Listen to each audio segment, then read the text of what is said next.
Hello friends, welcome to my YouTube channel. दोस्तों, आज के वीडियो में हम देखने वाले हैं रॉलेट एक्ट के बारे में, जो आइए नेशनलिज्म इन इंडिया का पार्ट 2 है। पार्ट 1 यदि आपने नहीं देखा है तो डिस्क्रिप्शन बॉक्स में लिंक दिया है, इसको ज़रूर देखेंगे पार्ट 1 को। तो हिस्ट्री का हम लोग थर्ड चैप्टर कर रहे हैं, शुरू करते हैं। Rowlatt act. रॉलेट एक्ट क्या है? तो रॉलेट एक्ट जो है, देख रहे हैं यहाँ से, Rowlatt Act Gandhi ji decided to launch a nation wide satyagraha against proposed Rowlatt Act. था रॉलेट एक्ट के खिलाफ गांधी जी ने सत्याग्रह शुरू किया। तब क्यों किया? रॉलेट एक्ट था क्या? तो रॉलेट एक्ट के बारे में यहाँ पर लिखा है, तो आप लोग नोट करेंगे। This act has हरिडली passed through the imperial legislative council despite the United opposition of the Indian members. तो इंडियंस के खिलाफ एक ब्रिटिश गवर्नमेंट का जल्दबाजी में पास किया गया एक लॉ था Rowlatt Act. It gave the government enormous power to repress all the political activities. Local leader जो भी पॉलिटिकल एक्टिविटीज करते थे गवर्नमेंट के खिलाफ, उसको ये दबा दिया जाता था और उसे आवाज़ किसी को नहीं उठाने दिया जाता था। जो भी आवाज़ छोटा मोटा लीडर उठाते थे उसको क्या किया जाता था? 2 साल के लिए शक के आधार पे जेल हो जाता था। And allowed detention of the political prisoners without trial for 2 years. बिना सबूत के, बिना गवाह के उसको कोर्ट में भी पेश नहीं किया जाता था और उसे 2 साल का सजा सुना दिया जाता था। Mahatma Gandhi wanted non violent civil disobedience against such unjust law which would started on hartal on 6 April. ये 6 अप्रैल को उसके बाद गांधी जी ने सत्याग्रह को शुरू किया हड़ताल के साथ। तो रॉलेट एक्ट के बारे में हम लोग ने यहाँ पर सीखा। रॉलेट एक्ट क्या था? तो रॉलेट एक्ट के बारे में हम लोग यहाँ से एक क्वेश्चन आता है, why Gandhi ji decided to launch a nation wide satyagraha against proposed Rowlatt Act. तो इसमें इसका आंसर लिखा हुआ है। क्या आंसर लिखा है? तो पहला पॉइंट इसमें लिखेंगे, Rowlatt act was hurriedly passed by British government.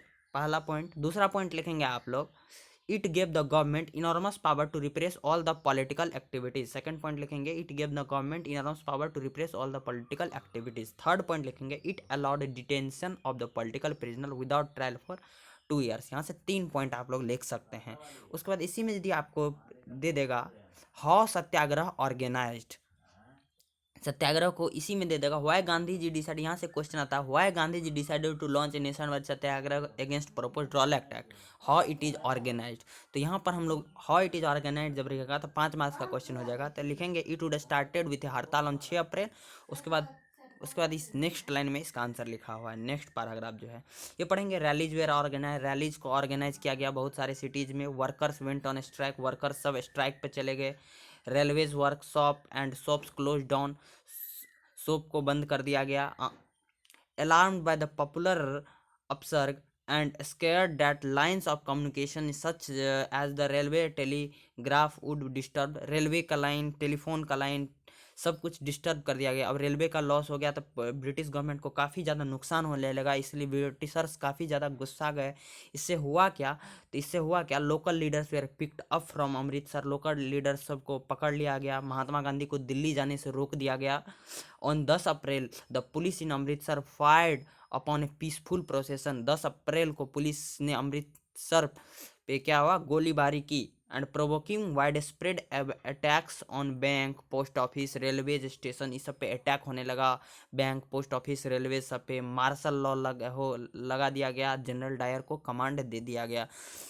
तो यहाँ से सत्याग्रह के बारे में हम लोग हाउ सत्याग्रह ऑर्गेनाइज में यहाँ से लिख सकते हैं, rallies were organized in various cities. Point 1, workers went on strike in railways workshop. Second point. Third point, shop close down. Fourth point लिखेंगे हम लोग, railway lines and communication telegraph disturbed. ठीक है, तो यहाँ से हम लोग इतना पॉइंट्स लिख सकते हैं। मार्शल लॉ वेयर इम्पोज्ड, इस तरह से लिख सकते हैं। General Dyer to command. ठीक है, तो इस तरह से हम लोग लिख सकते हैं इस लाइन का। उसके बाद 10 अप्रैल के बाद 13 अप्रैल को जलियांवाला बाग का जो है फेमस इंसिडेंट हुआ। तो यहाँ से क्वेश्चन आता है, जलियांवाला बाग इंसिडेंट कहाँ पर हुआ था? तो अमृतसर में हुआ था, आप लोग याद रखेंगे। तो शुरू करते हैं। इसमें लिखा है, on 13 April the famous Jallianwala Bagh incident takes place. 13 अप्रैल को 1919 में फेमस जलियांवाला बाग इंसिडेंट हुआ था। तो इसके बारे में मैं आप लोग को पहले बता देना चाहूँगा। जलियांवाला बाग एक बाग है जो कहाँ पर है, अमृतसर में है। एक पार्क टाइप कह सकते हैं, इस तरह का है। उस दिन हुआ क्या था, तो बैसाखी का मेला लगा हुआ था। तो पीपुल्स वहाँ पर बैसाखी मेला सेलिब्रेट करने के लिए लगे हुए थे। गांव के लोग थे तो उन्हें पता नहीं था मार्शल लॉ लगा हुआ है। और कुछ भी हो सकता है। तो वहाँ पर हुआ क्या, तो जनरल डायर कमांड लिए हुए थे, जनरल डायर पावर में थे, तो जनरल डायर इंटर किए पार्क में, बाग में। उसके बाद किए क्या, गेट को बंद किए और ऑर्डर कर दिए ओपन फायर करने के लिए। और बहुत सारे लोग यहाँ पर, हजारों की संख्या में लोग घायल हो गए, सैकड़ों मारे गए। और उसके बाद हुआ क्या, तो बाद में जनरल डायर से पूछा गया कि ऐसा क्यों किया गया, क्यों किए, तो उसके बाद जनरल डायर ने बताया कि ये सब टेरर फैलाने के लिए, मतलब भारतीय के दिल में जो है डर बनाने के लिए ऐसा किए। तो देखते हैं क्या सब लिखा हुआ है। On the day large crowd gathered in the enclose ground of the Jallianwala Bagh. तो यहाँ पर बहुत ज़्यादा क्राउड था, बहुत ज़्यादा भीड़ लगा हुआ था जलियांवाला बाग में। बता दिए एक बाग है ये, जो अमृतसर में पड़ता है। Some came protect against the government new repressive measures, other hand come to attend the annual Baisakhi fair. Baisakhi मेला वहाँ पर लगा जाता है साल में एक बार, तो वहाँ पर बैसाखी सेलिब्रेट करने के लिए मेनली वहाँ पर जमा थे। Being the outside the city many villagers were unaware of the martial law that has been impose. बहुत सारे विलेजर्स मार्शल लॉ से क्या थे, अनअवेयर थे, जो मार्शल लॉ है। डायर इंटर्ड द एरिया, ये लाइन सबसे ज़्यादा इंपॉर्टेंट है। डायर इंटर किए, ब्लॉक द एग्जिट, ब्लॉक कर दिए points, and opened fire on the crowd, और भीड़ पे गोली चलाने के लिए हुक्म दे दिया। किलिंग हंड्रेड्स, सैकड़ों की संख्या में लोग मारे गए, हजारों की संख्या में लोग घायल हुए। His object as he declared later was to produce a moral effect to create in the minds of the Satyagrahi feeling of the terror अभी। इसका मतलब क्या हुआ, तो ये सब बाद में जनरल डायर रिमार्क क्या किए, तो ये सब क्या था, टेरर फैलाने के लिए था। तो जलियांवाला बाग के बारे में हम लोग क्या लिखेंगे, Jallianwala Bagh is a bagh which is situated Amritsar, in Amritsar में है। उसके बाद सेकंड में लिखेंगे peoples were gather to celebrate Baisakhi, second point लिखेंगे।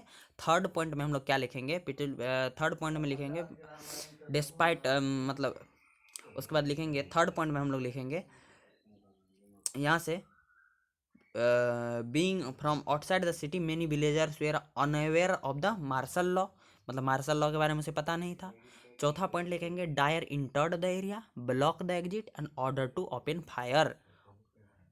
फिफ्थ में लिखेंगे thousands of peoples were hundreds of people were killed and thousands घायल हो गए। उसके बाद फिफ्थ लास्ट में लिखेंगे later general Dyer remark that it was all done to produce terror among the Indians. इस तरह से आप लोग एडिट करके यहाँ से एक पॉइंट लिख सकते हैं यहाँ से। उसके बाद जलियांवाला बाग के बाद क्या होता है, तो जलियांवाला बाग होने के बाद जो है आगे बढ़ते हैं। As the news of Jallianwala Bagh spread crowds took place to the streets in many northern Indian towns। तो मतलब जैसे ही जलियांवाला बाग का जो है न्यूज स्प्रेड हुआ, तो उससे क्या हुआ, बहुत सारी भीड़ जमा हो गए। देर वेर स्ट्राइक्स हुआ, clashes with the police, police से लड़ाई झगड़ा होने लगा। Attacks of the on the government building, सरकारी बिल्डिंग सब पे अटैक होने लगा। The government responded with brutal repression seeing to humiliate and terrorize people.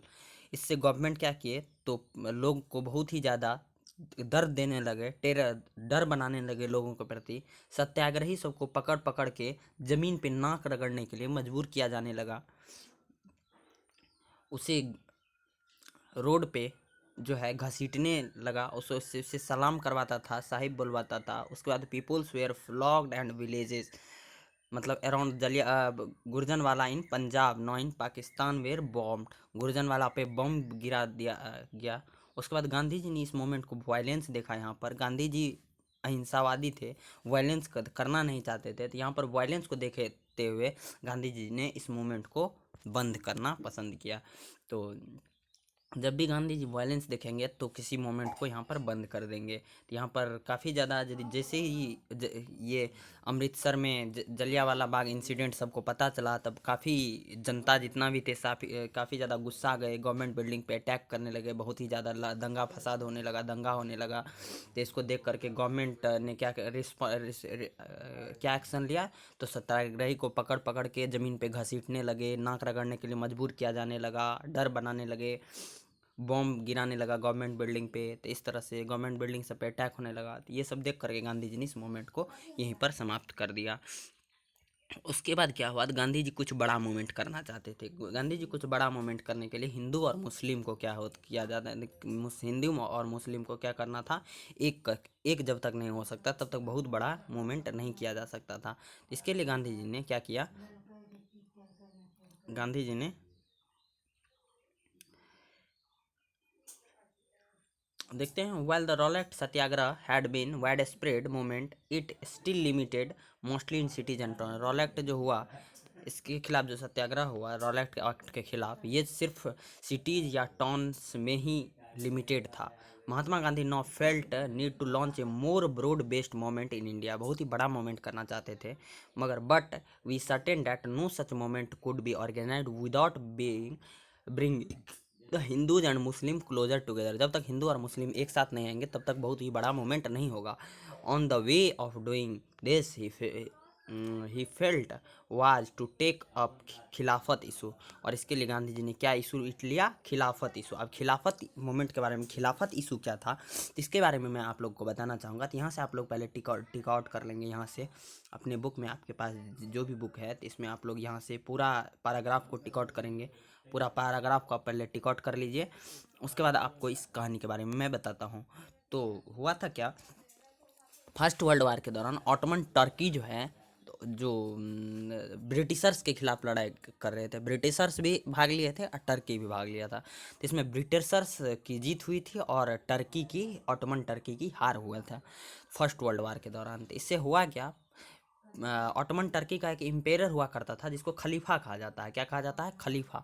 खलीफा जो होता है स्पिरिचुअल लीडर होता है पूरे मुस्लिम वर्ल्ड का। मतलब वहाँ का जो खलीफा होता है उसको पूरा, उससे भगवान की तरफ पूजा जाता था। पूरे मुस्लिम जो है, पूरा दुनिया का मुस्लिम उस खलीफा को जो है भगवान मानता था एक तरह से कह करके। और वहाँ का जो है भगवान को उठा करके, खलीफा को उठा करके ब्रिटिशर्स फेंक दिए, वहाँ से हटा दिए वहाँ से, और वहाँ उसके जगह पर एक अंग्रेज़ को वहाँ का खलीफा बना दिया गया। इससे क्या हुआ, तो पूरे मुस्लिम वर्ल्ड में जो है काफ़ी गुस्सा भड़क गया। पूरा वर्ल्ड का मुस्लिम जो है काफ़ी ज़्यादा गुस्सा गए ब्रिटिशर्स पे। तो इस तरह से गांधी जी भी दुश्मन थे अंग्रेज के, और मुस्लिम भी दुश्मन, तो दुश्मन का दुश्मन दोस्त होता है। इस तरह से गांधी जी ने इस मौका को सोचा, जो यही मौका है जो क्या बोलते हैं, जहाँ से हिंदू और मुस्लिम को एक किया जा सकता है। और गांधी जी ने इस खिलाफत इशू को यहाँ से उठाया। तो देखते हैं इसमें क्या लिखा है। The first world war had ended with the defeat of Ottoman Turkey. पहला वर्ल्ड वार खत्म हुआ टर्की के हार के साथ। पहला लाइन। दूसरा line, they were remorse that harsh peace treaty was going to be imposed on the Ottoman Emperor, the spiritual head of Islamic world जिसको खलीफा कहा जाता था। तो लिखेंगे सेकंड पॉइंट में आप लोग यही लिखेंगे, the emperor of Ottoman Turkey is known as khalifa. The emperor of Ottoman Turkey is known as khalifa. Ottoman Turkey का राजा को क्या कहा जाता था, khalifa. He is the spiritual leader of the whole Muslim world. Third point लिख देंगे यहाँ से, आप लोग खुद से थोड़ा सा बना के लिखेंगे। He is the spiritual leader of the whole Muslim world. इसके बाद नेक्स्ट पॉइंट जो लिखेंगे, इसके बाद to defend the khalifa's temporal powers, Khilafat committee was formed in Bombay March 1919। Khilafat के कमेटी का निर्माण किया गया कहाँ पर, बम्बई 1919 में। A young generation of Muslim leaders like brother Mohammad Ali और Shaukat Ali began discussing with Mahatma Gandhi about the possibility of united mass action issue. तो इस तरह से गांधी जी से मिले दो भाई मोहम्मद अली और शौकत अली इस विषय में, खिलाफत इस के विषय में।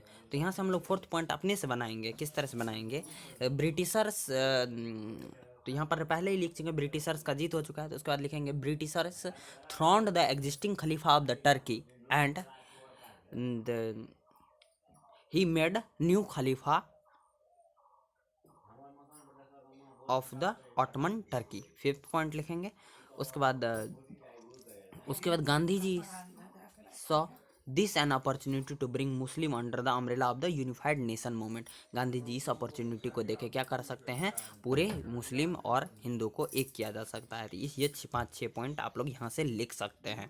उसके बाद at the Calcutta session of the Congress सितंबर 1920। यहाँ से इस पॉइंट को आप लोग बिल्कुल ही अच्छे से लिख लेंगे। कलकत्ता सेशन कब हुआ था, कलकत्ता सेशन हुआ था सितंबर 1920 में। कलकत्ता सेशन कब हुआ था, कलकत्ता सेशन हुआ था, कांग्रेस सेशन सितंबर 1920 में। तो इसको आप लोग अच्छे से इस यहाँ पर लिख लेंगे। कलकत्ता सेशन कब हुआ था? सितंबर 1920 में। तो कांग्रेस सेशन आपसे पूछा जा सकता है, कांग्रेस सेशन जो सितंबर 1920 में हुआ था वो कहाँ है? तो कोलकाता सेशन। अब कोलकाता को मैप पे लोकेट करने के लिए आप लोग को सीख जाना है। यहाँ से मैप का एक क्वेश्चन आ सकता है आपका। उसका ही convinced the other leaders of need to start a non cooperation movement in the support of Khilafat as well as swaraj. तो स्वराज के लिए नॉन कॉपरेशन मूवमेंट का यहाँ पर ऑर्गेनाइजेशन करने के लिए डिमांड की गांधी जी। अदर लीडर सबको भी मनाने लगे। जो यहाँ पर जो खिलाफत इशू चल रहा था, खिलाफत मूवमेंट चल रहा था यहाँ पर, जिसमें मुस्लिम्स भी साथ थे, तो इसके सपोर्ट में एक नॉन कॉपरेशन मूवमेंट होना चाहिए, ये गांधी जी का मानना था। तो गांधी जी अब जो है नॉन कॉपरेशन मूवमेंट करेंगे, जो 1.3 में लिखा है नॉन कॉपरेशन मूवमेंट। तो नॉन कॉपरेशन मूवमेंट हम लोग, ये वीडियो थोड़ा बड़ा हो रहा है तो नॉन कॉपरेशन मूवमेंट हम नेक्स्ट वीडियो में करेंगे। तो मिलते हैं, तब तक आप लोग इतना को नोट्स बना लेंगे जितना मैंने लाइन्स को टिक कराया है। धन्यवाद, मिलते हैं नेक्स्ट वीडियो में। तो कैसा लगा आपको वीडियो, ये ज़रूर आप कमेंट बॉक्स में बताइए हमको। धन्यवाद, मिलते हैं नेक्स्ट वीडियो में।